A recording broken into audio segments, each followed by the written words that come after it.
നോക്കൂ, ഇതില് രണ്ട് ഫണ്ടമെന്റൽ ആയിട്ടുള്ള പ്രശ്നമുണ്ട്. അതിലെ ഒന്നാമത്തെ കാര്യം എന്ന് പറയുന്നത് കമ്മ്യൂണിസ്റ്റുകാരാണ് ഭരിക്കുന്നത് എന്നുള്ളതാണ്. അപ്പൊ അതുകൊണ്ട് തന്നെ കമ്മ്യൂണിസ്റ്റുകാരെ സംബന്ധിച്ചിടത്തോളം അവർക്ക് ട്രഡീഷണൽ ആയിട്ടുള്ള ഒരു ഇൻഹറന്റ് ആയിട്ടുള്ള ഒരു കോൺഫ്ലിക്ട് ഓഫ് ഇൻട്രസ്റ്റ് ഉണ്ട്.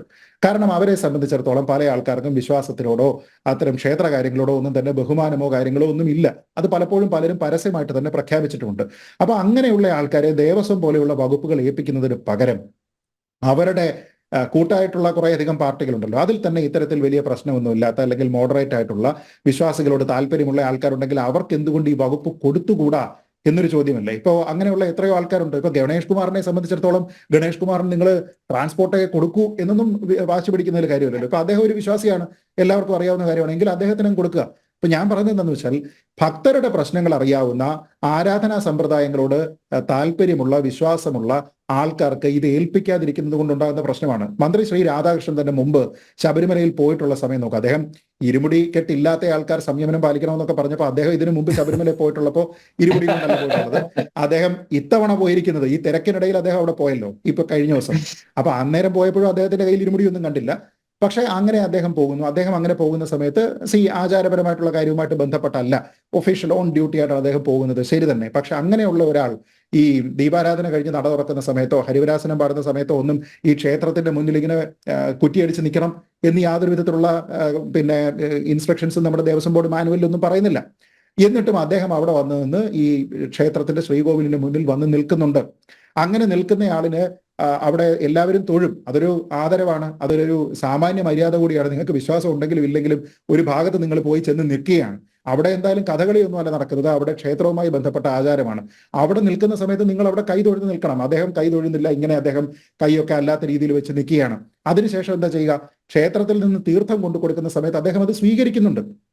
അത് സ്വീകരിച്ചതിന് ശേഷം ആൾക്കാരങ്ങനെ ആചാരപരമായിട്ട് അത് കുടിക്കുകയും ശിരസിലേക്ക് നെറുകയിലേക്ക് കൊണ്ടുപോവുകയും ഇങ്ങനെയൊക്കെ ചെയ്യുന്ന പരിപാടിയുണ്ട്. പക്ഷെ അദ്ദേഹം എന്താ ചെയ്യുക? അദ്ദേഹം ചെയ്യുന്നത് ഇതിനെ ഇങ്ങനെ സാനിറ്റൈസർ വെച്ചിട്ട് നമ്മൾ കൈ കഴുകുന്നത് പോലെ അങ്ങ് കൈ കഴുകുക. അങ്ങനെ അനാദരവ് കാണിക്കുന്ന ഇത്തരത്തിലുള്ള കാര്യങ്ങളോടൊന്നും യാതൊരു വിധത്തിലുള്ള താല്പര്യവും ഇല്ലാത്ത ആൾക്കാരാണ് ഭരിക്കുന്നത് എന്നുള്ളത് ഒന്നാമത്തെ പ്രശ്നം. രണ്ടാമത്, ഇത് ആർക്കെങ്കിലും ഈ ഒരു താല്പര്യം ഉണ്ടാകണ്ടേ? ദേവസ്വം ബോർഡ് എന്ന് പറഞ്ഞിട്ടുള്ള ഒരു സംവിധാനമുണ്ട്. എന്തായാലും ഇലക്ടഡ് റെപ്രസെന്റേറ്റീവ്സ് അല്ലല്ലോ അവിടെ പോയിരിക്കുന്നത്. ഈ ദേവസ്വം ബോർഡിന്റെ താല്പര്യം എന്താണ്? ശബരിമലയിൽ നമ്മുടെ യുവതീ പ്രവേശവുമായി ബന്ധപ്പെട്ട അന്ന് പത്മകുമാർ ഇങ്ങനെ ട്രിപ്പ് അടിക്കുന്നതൊക്കെ നമ്മൾ കണ്ടതാണ്. അത് ഒരു വശം. പേഴ്സണലായിട്ടുള്ള വിശ്വാസവും ഒഫീഷ്യൽ ഡ്യൂട്ടിക്ക് ഇരിക്കുന്ന സമയത്ത് സർക്കാർ എന്താണ് പറയുന്നത് എന്നതിനെ അനുവർത്തിക്കുന്നതും തമ്മിൽ വലിയ കോൺഫ്ലിക്ട് ഓഫ് ഇൻട്രസ്റ്റ് ഉണ്ട് എന്നുള്ളത് ഒന്നാമത്തെ കാര്യം. മറ്റൊന്ന്, ദേവസ്വം ബോർഡിന്റെ താല്പര്യം എന്താണ്? ഭക്തരോട്, ആചാരങ്ങളോട്, വിശ്വാസങ്ങളോട്, ക്ഷേത്രങ്ങളോട്, ക്ഷേത്ര പദ്ധതികളോട്, ആരാധനാ സമ്പ്രദായങ്ങളോട് ഏതെങ്കിലും രീതിയിലുള്ള പ്രതിപത്തിയുള്ള താല്പര്യമുള്ള ബഹുമാനമുള്ള ആൾക്കാരാണോ ദേവസ്വം ബോർഡിലുള്ളത് എന്നുള്ള ഒരു ചോദ്യമില്ലേ?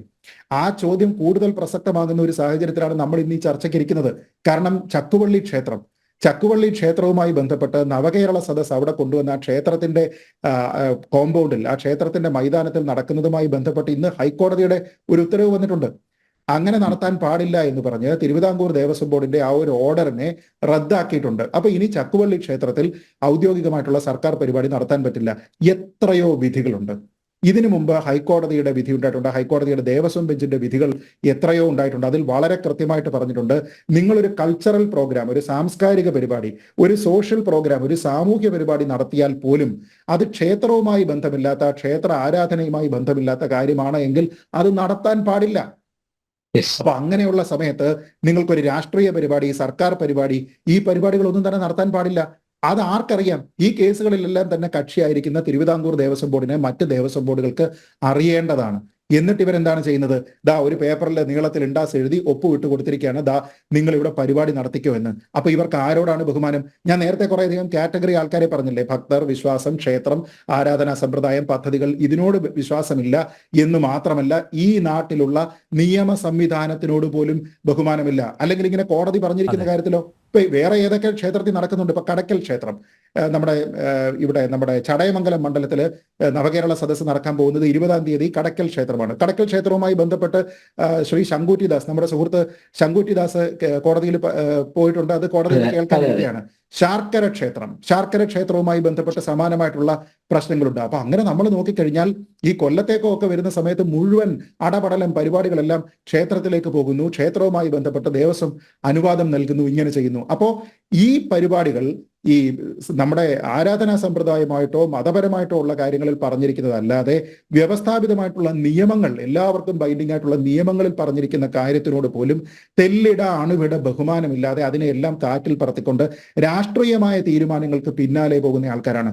അതല്ല എങ്കിൽ ഞാൻ ചോദിക്കട്ടെ, ദേവസ്വം ബോർഡുമായി ബന്ധപ്പെട്ട് ദേവസ്വം ബോർഡ് എന്താണ് ഈ കാര്യത്തിൽ ചെയ്തിരിക്കുന്നത് എന്നൊക്കെ ചോദിക്കുന്ന സമയത്ത് ദേവസ്വം ബോർഡിന്റെ പ്രസിഡന്റ്, പ്രതിനിധികൾ വന്ന് സംസാരിക്കുന്ന സമയത്ത് അവിടെ 18-ാം പടിയുടെ വീതി കൂട്ടാൻ പോകുന്നതിനെ പറ്റിയാണോ സംസാരിക്കേണ്ടത്?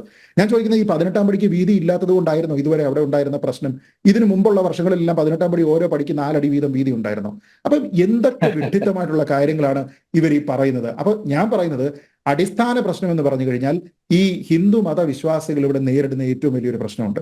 കാരണം അവരുടെ കാര്യങ്ങളെല്ലാം തന്നെ സർക്കാർ സംവിധാനമാണ് നിയന്ത്രിക്കുന്നത്. ആ സർക്കാർ സംവിധാനത്തിൽ ഇരിക്കുന്ന ആൾക്കാരോ, ഇൻഡിപെൻഡന്റ് എന്ന് നമ്മൾ വിശ്വസിക്കുന്ന ഒരു സംവിധാനത്തിൽ അവരുടെ നോമിനികളായിട്ടിരിക്കുന്ന ആൾക്കാർക്കോ ഈ വിശ്വാസപരമായിട്ടുള്ള കാര്യങ്ങളെയോ വ്യവസ്ഥാപിതമായിട്ടുള്ള നിയമത്തിനെയോ യാതൊരു വിധത്തിലുള്ള ബഹുമാനവുമില്ല, പേടിയുമില്ല. അപ്പൊ പിന്നെ എന്ത് ചെയ്യും? കാട്ടിലെ തടി, തേവരുടെ ആന, വലിയടാ വലി. നവകേരള സദസ് വേണോ? നടത്തിക്കോ. അവിടെ നിങ്ങൾ പാദസ്പർശമേറ്റ പുണ്യഭൂമിയാക്കണോ? നടത്തിക്കോ. നിങ്ങൾ എന്താ കാലം കരുതി വെച്ച കർമ്മയോഗിയായിട്ടുള്ള പിണറായി വിജയന്റെ പാദസ്പർശം ആ ഭൂമിയിലേക്ക് വരണം എന്ന് പറയുന്നു, നിങ്ങൾ വരുത്തിക്കോ. ഇതിനു വേണ്ടിയിട്ട് നിൽക്കുന്ന ആൾക്കാരാണ്. അപ്പൊ ഞാൻ പറയുന്നത്, ഇത് നമ്മുടെ നാട്ടിലുള്ള ഹിന്ദുക്കളുടെ, ഹിന്ദു മതവിശ്വാസികളുടെ, ക്ഷേത്ര പദ്ധതികളിൽ വിശ്വസിക്കുന്ന ആൾക്കാരുടെ വിധിയാണ്. ഈ വിധി ചോദിച്ചു വാങ്ങിയതാണ്, അനുഭവിക്കുക. അതല്ലാതെ വേറെ യാതൊരു കാര്യവും ഇതിൽ പറയാനില്ല. കോൺഗ്രസ് ആണ് ഭരിക്കുന്നെങ്കിൽ എത്ര ഭേദമായിരുന്നു. കോൺഗ്രസ്സുകാരെ സംബന്ധിച്ചിടത്തോളം ഇങ്ങനെയുള്ള കാര്യങ്ങൾക്ക് വേണ്ടിയിട്ട് അവർ പോകില്ല, അവർ ശ്രമിക്കില്ല. അവർ നേരത്തെ ഈ പറഞ്ഞതുപോലെ സംഘപരിവാറിന്റെ കാര്യം പാരട്ട് ചെയ്യുന്നു എന്ന് പറയുന്നതാണ് CPM-ന്റെ ആരോപണം. നേരെ മറിച്ച് സംഘപരിവാറിനെ ഒന്നും ചിത്രത്തിൽ വെക്കണ്ട, കോൺഗ്രസ് ആണ് ഭരിക്കുന്നതെന്ന് കരുതിക്കോ. കോൺഗ്രസ് ഈ പരിപാടി ചെയ്യുമോ? ചെയ്യത്തില്ല. നമ്മളത് കണ്ടിട്ടുള്ളതാണ്. അപ്പൊ ഇവിടെ ചെയ്തിരിക്കുന്ന കാര്യം, നേരത്തെ മൂർത്തി പറഞ്ഞതുപോലെ, ഈ മതില് കെട്ടിയതിന് ശേഷം തൊട്ടടുത്ത ദിവസം ശബരിമലയിൽ യുവതീ പ്രവേശം ഉണ്ടായതാണ്. അതിന് തൊട്ടു മുമ്പ് നടന്നിരുന്ന നാടകങ്ങൾ നമ്മൾ കണ്ടതാണ്. അവിടെ വരുന്ന ആൾക്കാർക്ക്, ആക്ടിവിസ്റ്റുകൾക്ക് പ്രവേശിക്കാനുള്ള സ്ഥലമല്ല എന്നൊക്കെ പറഞ്ഞ ദേവസ്വം മന്ത്രിയാണ്. അതിനുശേഷം അദ്ദേഹം അറിഞ്ഞില്ല ഇവരാരും കയറി പോകുന്നത്. അപ്പൊ അന്ന് വനിതാ മതിൽ കെട്ടിയതിനു ശേഷം വിശ്വാസങ്ങളെ സംരക്ഷിക്കാനാണ് എന്ന് പറഞ്ഞിരുന്ന ആൾക്കാർ ഇന്ന് സ്കൂളുകളുടെ മതിലിടിച്ച് പൊളിച്ചതിന് ശേഷം അവിടെ വാഹനങ്ങൾ കൊണ്ട് കയറ്റിയിട്ട് നവകേരള സദസ്സ് നടത്തുന്നു. അതിന് സ്ഥലമില്ലാത്ത സ്ഥലത്ത് അവർ ക്ഷേത്രങ്ങളുടെ മൈതാനത്തിലേക്ക് കടന്നു കയറുന്നു, ഈ നാട്ടിലുള്ള നിയമങ്ങൾക്കെതിരായിട്ട്, കോടതി വിധികളെ മാനിക്കാതെ. അപ്പൊ അതുകൊണ്ടാണ് ഞാൻ പറഞ്ഞത്, വിധിയാണ് അത് അനുഭവിച്ചവർ. വിധിയെ മാറ്റാനായിട്ട് വില്ലേജ് ഓഫീസർക്കും പറ്റില്ല.